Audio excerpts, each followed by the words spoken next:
This is Michael Popok for the new Legal AF YouTube channel. Eric Adams, mayor, now disgraced mayor of New York, has been indicted. We now have our hands on the unsealed indictment, and it is actually uglier and scarier than I thought. It also indicates and totally explodes the myth that Donald Trump's trying to perpetuate, that the Department of Justice and the Biden-led Department of Justice under Merrick Garland is engaging in lawfare and weaponization of the Department of Justice against Republicans. Well, then explain why Eric Adams, the Democratic, dyed-in-the-wool blue Democratic mayor of the most major city in America, the leader of probably the fourth or fifth largest economy in the world, has just got indicted for foreign bribes and interference with our electoral process.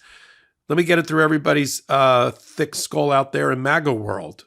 The Department of Justice is trying to ensure a fair election in November, and also the threat of foreign interference and foreign influence on our elections, both through campaigns on social media of misinformation, the actual infiltration of various servers and computers for two presidential campaigns by Iranians and Chinese and Russians, the attempt to use money and influence to try to turn assets in their favor or give improper, illegal foreign contributions, because we're not allowed in this country to accept foreign money into our campaigns. That is one of the doors that's supposed to be locked to foreign influence.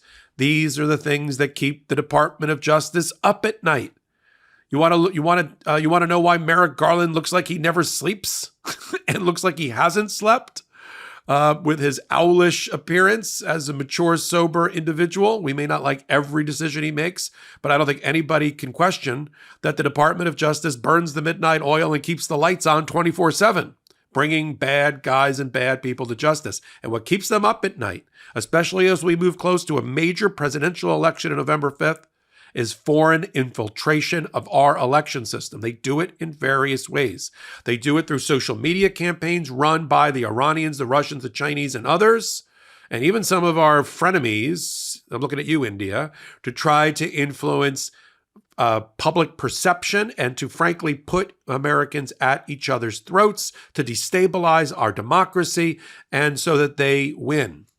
A lot of people think they're reacting to news they picked up on social media, on YouTube and other places. They're not.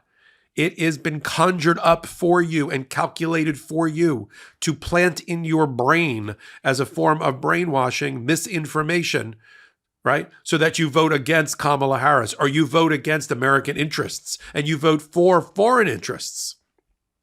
So that is what our department, to answer the question, if I had to pick one thing, if the Department of Justice could only do one thing for me of all the myriad of things they are tasked with, from civil rights to criminal law to police brutality to everything else. Everything rises and falls in a constitutional republic on our voting system, our electoral system, our election system. Without that, we have nothing.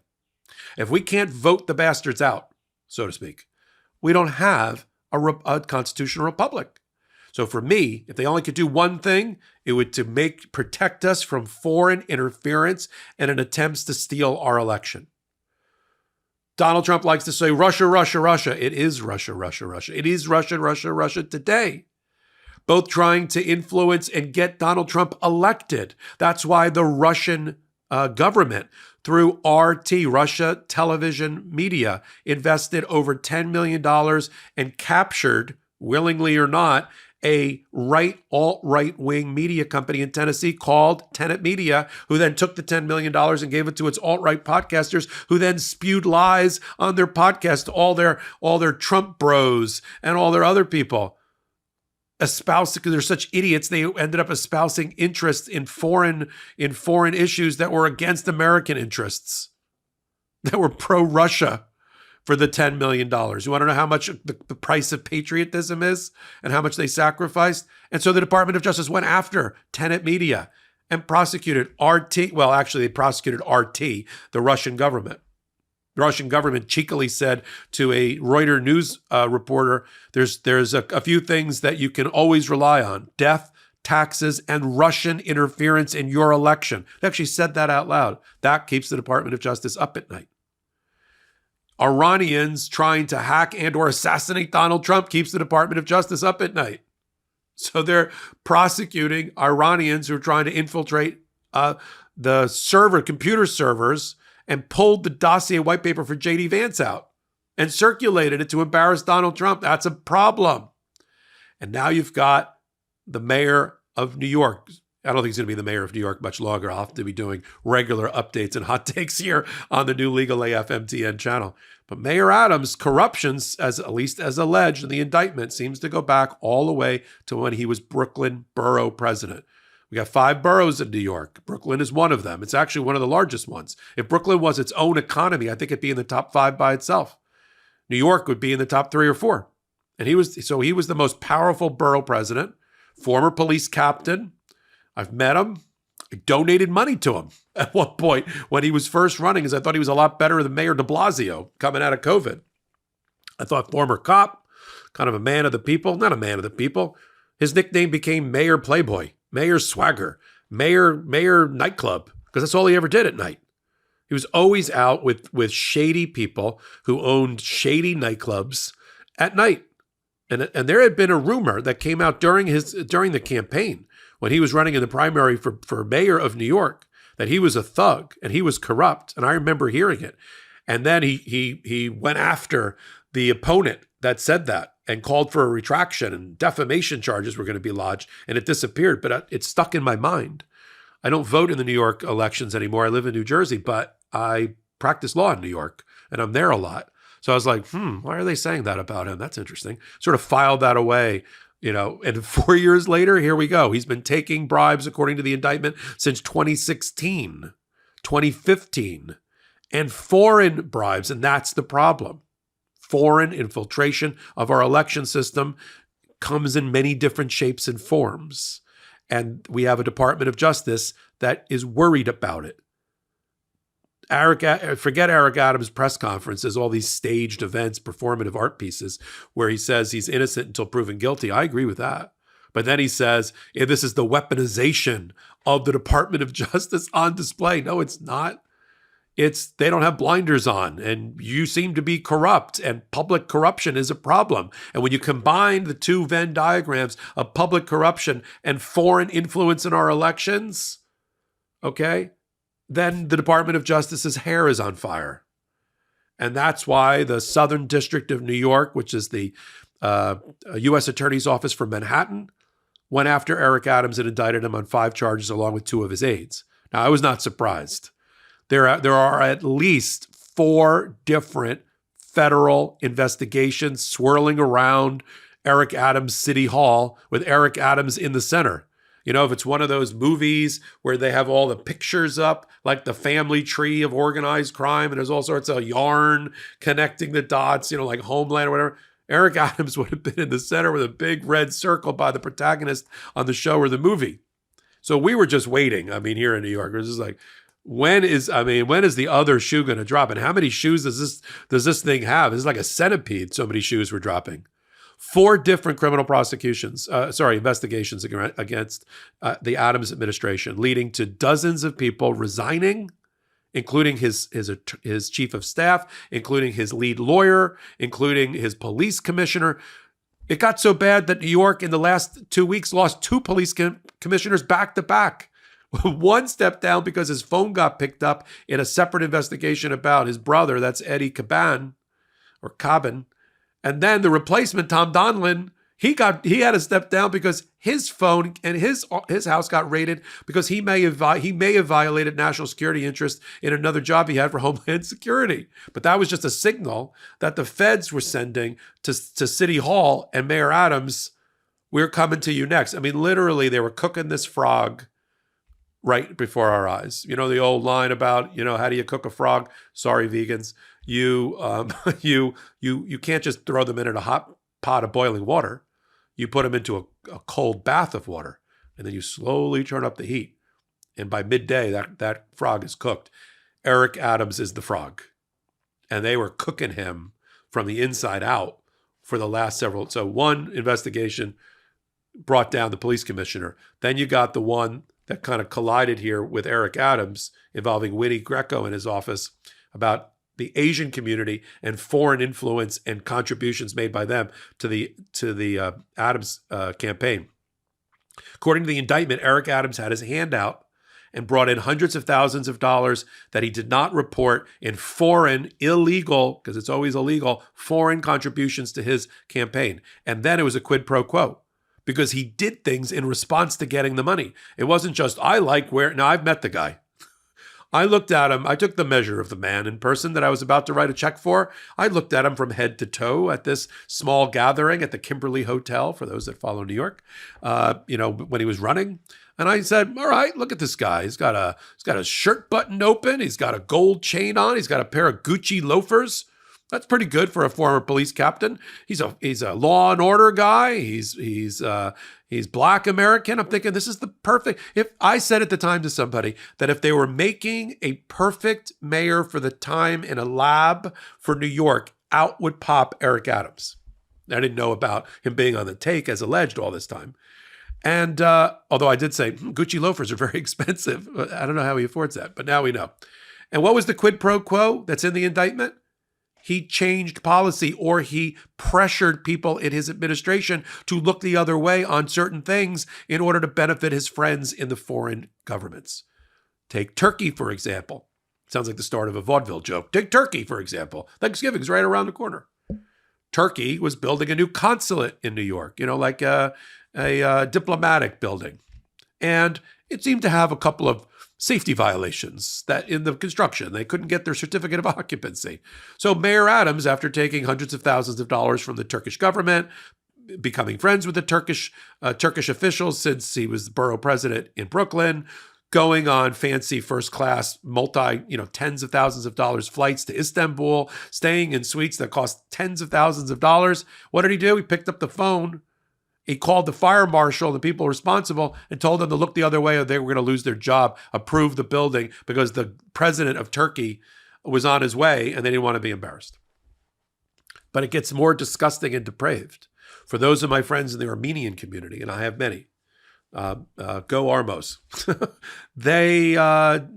Turkey and Armenia have a dispute going on for a long time since the Armenian massacre and Holocaust. And the Turks don't like when people in positions of power, especially Democrats that they're paying off, speak ill of Turkey and bring up the Armenian genocide. So what did Adams do? And it's in the indictment.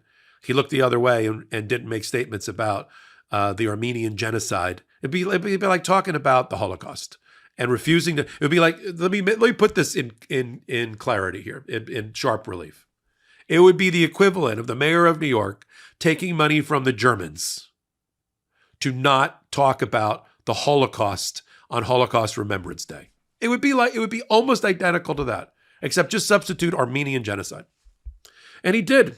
He didn't stand up there with moral conviction and speak truth to power because he was on the take, as alleged in the indictment. And so then he has the brass ones to stand in front, Eric Adams, in front of a bank of microphones with his lawyer, Alex Spiro, whatever his name is next to him, and say that he's being targeted by the Department of Justice and Joe Biden because they don't agree on immigration policy. This guy's never going to recover from this. I don't know if Governor Hochul is going to take him out, which he has the power to do as the governor, and then I'll talk a little bit about another way he can be removed. But he's never coming back from this. Not by backstabbing fellow Democrats along the way, but it's another example of the Department of Justice doing their job because they're trying to keep foreign influence out of our elections. Take that, Donald Trump. Lawfare, weaponization, my backside. Let me talk about quickly on the end of this hot take how you get rid of Eric Adams if he doesn't want to go. AOC has come out against him. People running against him have come out against him about stepping down willingly. Menendez originally, Senator Menendez, New Jersey, said he wasn't going to do it. And then, of course, he did. He had to. It's just, there just becomes the groundswell of people start picking up pitchforks and torches and going after you. It's time to step down. But partially that's why Joe Biden is not running for re-election. couldn't get past when he got that COVID, that last moment. And after the debate, he couldn't campaign. He went to Delaware to commune with nature. He just had to talk to the Democratic leadership. He just couldn't. He couldn't continue. Wasn't viable any longer. Eric Adams is in that point. There is a very interesting, quirky New York charter thing that could be used to remove him. There is a committee that could be formed under the New York Charter to take out Mayor Adams, and I don't mean for dinner.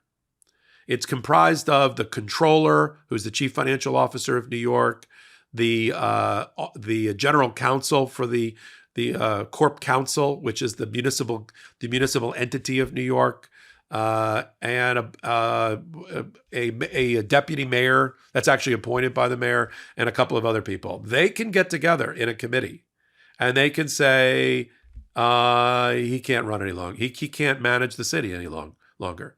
Right? He's in stalemate of his own making, and it's the Committee of Inability. He's unable to perform the function of the mayor of New York any longer. It's a version of, for those that are geeks out there, it's like the 25th Amendment of the Constitution, where cabinet members can get together to just vote the president out because of incompetence or something else that's troubling about them. It's sort of the 25th Amendment version, but New York Charter style. It's the Committee of Inability. I love the way that sounds. It sounds like some sort of, I don't know, like Tolkien would invent that, or some other movie series would invent that, or Game of Thrones, the Committee of Inability. And that could happen. I think one of these things are going to happen. He's either going to get pressured to go step down and go away. He's not going to be mayor for his next 2 years of his indictment and run for office. He already had dozens of challengers, including Andrew Cuomo, disgraced governor, who could win that election. My prediction is it's not going to be some of these guys that run every 4 years and always lose, and there's a series of them. It's going to be, if AOC doesn't want to continue to pursue national office and doesn't want to be one of 500 or so Congress people, where she has a platform, could be a vice presidential candidate one day in the 10 years from now. But if she wanted to make a difference right now in her home city, she comes back, she runs for mayor, and I think she wins. That's AOC. If she doesn't do that, I think Andrew Cuomo, just on name recognition alone, even though he got run out of the rail because of the hashtag #MeToo and dozens of women coming out against him who said that they were sexually assaulted by him, I think he could actually win in New York. Leave that for now for this particular hot take. But all that it means is that I think Hochul the governor puts her arm around Eric Adams and his people and says, you're not viable. You can't make this. You can't survive this. It doesn't get better day by day for you. This is not a wound that's going to heal by itself and by time. People aren't going to ignore it. You're the mayor of New York. Step down, go into the wilderness, come back out in 4 or 5 years, and maybe you can have another, we'll appoint you to something, like that. Make them a deal. It's almost like a foreign dictator who's looking for amnesty somewhere to be able to go to a foreign country. Get him out of there. Send him back to Brooklyn. I think that's going to happen. I'll continue to follow it right here. Welcome to the new Legal AF YouTube channel, pro-democracy, running in collaboration with Midas Touch. In fact, it's right in our name. Free subscribe right now. Help us get to 200,000 subscribers before Halloween. We're going to hit 100,000 this weekend. We're doing a build in real time. Free subscribe. And if you need to find us or send it to friends and family, it's at Legal AF MTN. MTN for Midas Touch Network. So free subscribe there. Help us build this channel. Find out what 40 million people a month already know. That Legal AF is the home of law and politics and commentary and analysis like no other. So until my next hot take, right here exclusively for the Midas Touch Network and for Legal AF, and until my next podcast, the Legal AF podcast on Wednesdays and Saturdays at 8 p.m. Eastern Time on the Midas Touch YouTube channel and on podcast platforms of your choice. And until my next exclusive content for you right here on Legal AF MTN, this is Michael Popok. reporting. In collaboration with the Midas Touch Network, we just launched the Legal AF YouTube channel. Help us build this pro-democracy channel where I'll be curating the top stories at the intersection of law and politics. Go to YouTube now and free subscribe at Legal AF MTN. That's at Legal AF MTN.